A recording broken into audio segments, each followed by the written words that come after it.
Hello សួស្តីអ្នកទាំងអស់គ្នាបាទយើងវិលត្រឡប់ជួបគ្នាដល់ទៅជាមួយនឹងរឿងគំនុំទេវតាទាំងសនុភាគ456បន្តទៀតបន្ទាប់ពីឋានច័ន្ទបានសម្លាប់នៅ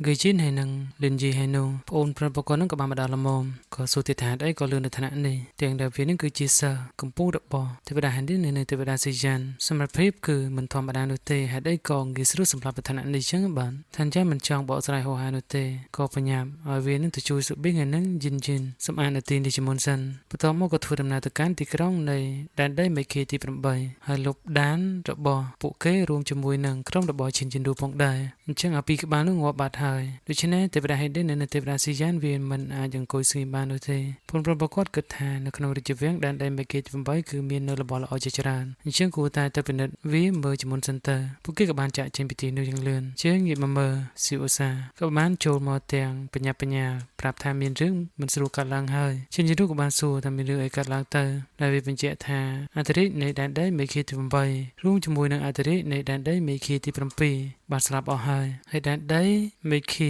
ទី8ទាំងមូលនេះកំពុងតែស្ថិតនៅក្នុងភាពចលាចលដោយសារតែមិនទាន់មានមេដឹកនាំថ្មីជាយរូគិតថាគឺជាស្នាដៃរបស់ឋានច័ន្ទទៀតហើយនាពេលនេះគឺនៅមានគំនុំឡើយជាមួយនឹងឋានច័ន្ទពួកគេមិនដឹងថាគួរតែនិយាយអ្វីនោះទេជាយរូគិតថាពួកគេគួរតែបញ្ញាប់ចាក់ចេញពីដែនដីមេឃីទី8នេះឲ្យលឿនបំផុតបើសិនជាយឺតពេលអាចជាគ្មានផ្លូវរត់គេចបាននោះទេនេះក៏បានស្រូបនៅគុជនោះចូលទៅក្នុងដៃដែលបញ្ជាក់ទៀតថាហ្គីជីនគឺជាសកកម្ពុជារបស់ទេវតាហិនឌិនហើយលិនជីគឺជាសកកម្ពុជារបស់ទេវតាស៊ីយ៉ានបើសិនជាពួកវាងាប់ទេវតាទាំងពីរមិនអាចអង្គុយនៅស្ងៀមបាននោះទេមុននឹងក្រោយពួកវានឹងមកមិនខាននោះឡើយហើយនឹងស្វែងរកនៅដានរបស់ពួកគេថែមទៀតពួកគេអាចជាទៅប្រឈមមុខជាមួយនឹងស្ត្រីជើងខ្លាំងឱកាសឈ្នះគឺភាគរយតិចខ្លាំងមែនទែនតែស៊ីសាគិតថាមេរបស់ខ្ញុំគឺបានសន្យាឲ្យថានឹងជួយពួកគេនេះគ្រាន់តែជាបញ្ហាតូចមួយតែប៉ុណ្ណោះតែប៉ុន្តែនេះគ្រាន់តែជាការគិតរបស់ពួកគេតែប៉ុណ្ណោះពួកគេមិនហ៊ាននិយាយត្រង់ជាមួយនឹងឈិនយិនរូនោះទេខ្លាចតែនាងខឹងឈិនយិនរូគិតថាពួកយើងធ្វើដំណើរពីដែនដីមេឃីទី9មកកាន់ដែនដីមេឃីទី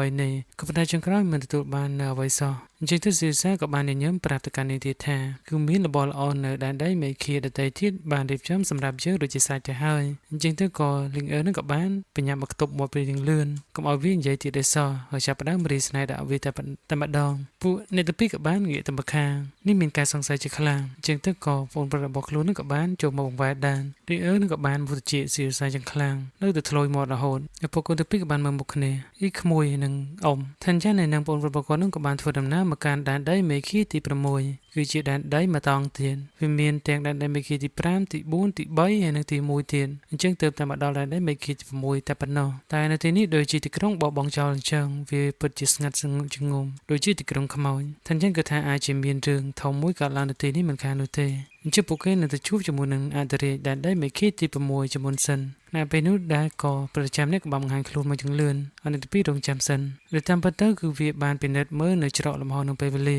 ហើយក៏បានឃើញនៅអ្នកទាំងពីរដែលធ្វើដំណើរចេញពីដែនដីមេឃីទី7អញ្ចឹងទៅអធិរាជរបស់ខ្លួនក៏បានរងចាំអ្នកទាំងពីរយូរណាស់មកហើយអញ្ចឹងពួកគេទៅជួបតែម្ដងហើយណាមួយក៏អ្នកទាំងពីរកំពុងតែចង់ជួបអធិរាជនៃដែនដីមេឃីទី6ស្រាប់ផងហើយណាមួយពួកគេគឺជាម្ចាស់ផ្ទះបើមិនទទួលក៏មិនបាននោះដែរព្រះចានោះចាប់ផ្ដើមគិតថាដែលតាមពិតទៅគឺមាននៅអធិរាជមេឃីតែប៉ុណ្ណោះតែមានផ្លាកបញ្ជាអាចបើកច្រកលំហក្នុងពេលវេលាបានអញ្ចឹងអ្នកទាំងពីរអាចធ្វើដំណើរចេញពីដែនដីអធិរាជមេឃីទី7មកកាន់ដែនដីមេឃីទី6ប្រកបជាសិទ្ធិនៅក្រៅបញ្ជារបស់អធិរាជនៃដែនដីមេឃីទី7មិនខាននោះទេទើបមានសិទ្ធិអំណាចខ្លាំងដល់ថ្នាក់នេះអាចបើកច្រកលំហក្នុងពេលវេលាបានហើយវាក៏សង្ឃឹមថាអ្នកទាំងពីរនឹងធ្វើការចរចាជាមួយនឹងដែនអធិរាជរបស់ខ្លួននៅដែនដីមេឃីទី6មួយនេះពួកគេមានការសង្ស័យអំពីកម្លាំងរបស់អ្នកទាំងពីរមើលទៅអាចជាមិនខ្សោយនោះទេតែអញ្ចឹងចាប់ផ្ដើមគិតថាហេតុអីក៏អធិរាជនៃដែនដីមេឃីទី6នេះក៏រោគទៅកាន់លិនជីទៅថ្នាក់នេះតើមកក៏បានឲ្យប្រចាំអ្នកនោះនាំផ្លូវតែអញ្ចឹងដូចជាបានដឹងថាមានមនុស្សកំពុងតែតាមដានខ្លួនមានប្រចាំអ្នកទៀតដែល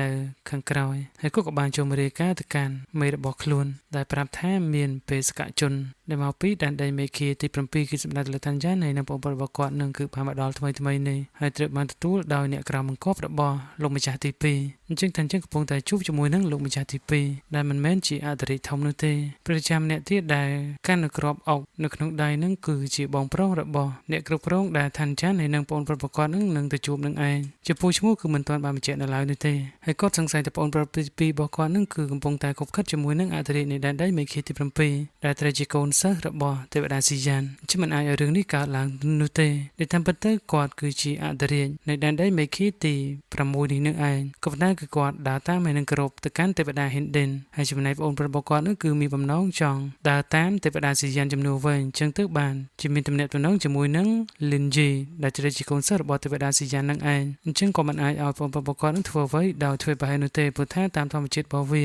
បើវាបន្តធ្វើបែបនេះត្រកូលនៃគ្រួសារស៊ីយានរបស់វានឹងត្រូវបញ្ចប់មិនខាននោះឡើយអធិស្ឋានបាទគឺត្រកូលនៃគ្រួសារឈៀនគួនក៏បានបញ្ជាឲ្យអ្នកក្រុមអង្គរបស់ខ្លួននឹងប្រមូលនៅកងទ័ពទៅកាន់ដែនដីរបស់ប្អូនប្រុសទី2ក៏ទទួលបញ្ជាគាត់កាន់ក្របអុកមួយនៅក្នុងដៃយើងងាកមកមើលប្អូនប្រុសទី2របស់គាត់វិញកំពុងតែឈរនៅចំពោះមុខរូបសំណាកមួយគណៈបេតិឋានយើងក៏បានមកដល់ល្មមហើយក៏បានសុំទោសទៅកាន់អ្នកទី2ដែលមិនបានទទួលស្វាគមន៍ដោយផ្ទាល់សង្ឃឹមថាពួកគេមិនប្រកាន់ទោសទៅចោះតែអញ្ចឹងក៏បានងក់ក្បាលបន្តិចហើយក៏បានឃើញរូបសំណាកដ៏ធំមួយហើយថានចាន់ស្គាល់ច្បាស់ខ្លាំងណាស់ក៏បាយធ្វើជាសួរអំពីរូបសំណាករបស់អន្តិទេពស្រីម្នាក់នោះអញ្ចឹងទៅក៏ប្រចាំអ្នកនោះក៏បានប្រាប់ថានេះគឺជាអធិរាជនៃដែនដីមេឃីទី6របស់ពួកគេដំបងឡើយគឺជាអ្នកបង្កើតនៃដែនដីមេឃីទី6មួយនេះថានចឹងក៏ចាប់ផ្ដើមគិតនឹងចិត្តទៀតថាដែលតាមពិតទៅគឺតាកញ្ចាម្នាក់នេះគឺជាកូនចៅនៃជនក្បត់នៃស្រីម្នាក់នេះដែលបានក្បត់នឹងគាត់ថាម្នាក់នោះដូចជាថានចាន់សម្លាប់រួចម្ដងទៅហើយក៏ប៉ុន្តែដូចជាគ្រាន់តែជា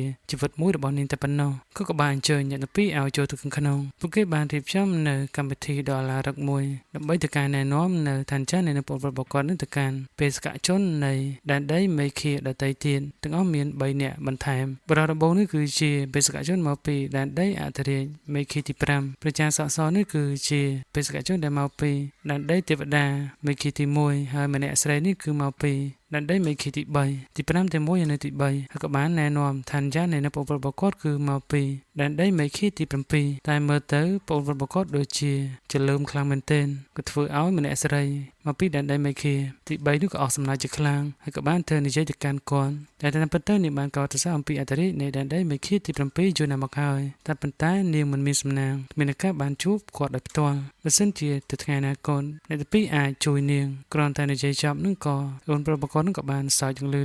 ធ្វើនាងនឹងមិនពេញចិត្តទៅសោះគាត់ក៏តទៅវិញទីថាតាមសម្រួលទៅបើសិនជានាងចង់ជួបអធិរាជមេឃីទី7នោះគាត់នឹងរៀបចំជូននាងអរគុណជាពុនពេដែលតាមពិតទៅគឺគាត់សើចដោយសារតែលិនជីបានស្លាប់បាត់ទៅហើយប្រជាដែលមកពីដែនដីអធិទេពមេឃីទី1ក៏បានកោតសរសើរអំពីលិនជីដែលជាអ្នកស្នងតំណែងបន្តរបស់ទេវតាស៊ីយ៉ានអញ្ចឹងគាត់ក៏មិនខុសពីទេវតាស៊ីយ៉ានកំពូលដែរគោរពលិនជីក៏ដូចជាគោរពទេវតាស៊ីយ៉ានហើយបើសិនជាពួកគេអាចចូលរួមជាមួយនឹងដែនដីអធិរាជទី7មិនយូរនោះទេផែនការពួកគេដណ្ដើមកម្មកាត់នៅកាន់កាប់នៅដែនដីមេឃីទី6នឹងជោគជ័យមិនខាននោះឡើយចំណាយពេលសកជនដែលមកពីដែនដីមេឃី5ក៏បានងើបឡើងហើយអបអរសាទរទៅកាន់លោកម្ចាស់សាន់កនទី2ថ្ងៃនៃការដណ្ដើមនៅរាជបល្ល័ង្កនៃដែនដីមេឃីទី6នៅក្នុងដៃរបស់លោកហើយក៏បានផឹកមួយពេងគាត់សប្បាយចិត្តជាខ្លាំងក៏បានតបតទៅវិញថាចឹងក៏បានមើលមុខបន្តិចព្រោះបង្គោលក៏បានបន្ថែមទៀតថាដែលតាមពិតទៅនោះគ្រាន់តែជារឿងខ្លាំងៗនោះទេ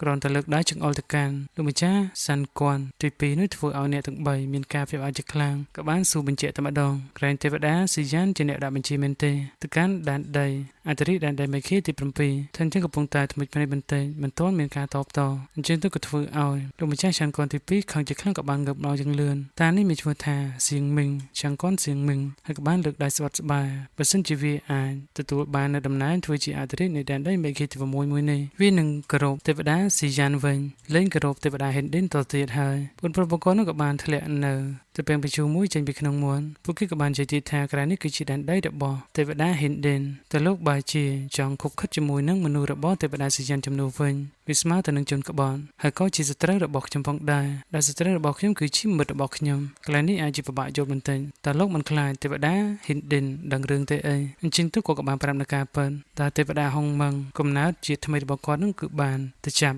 កំណើតនៅឯឋានមនុស្សគឺទីបជាងដែនដីមេឃីទី6នេះទៅទៀតហើយទេវតាហេន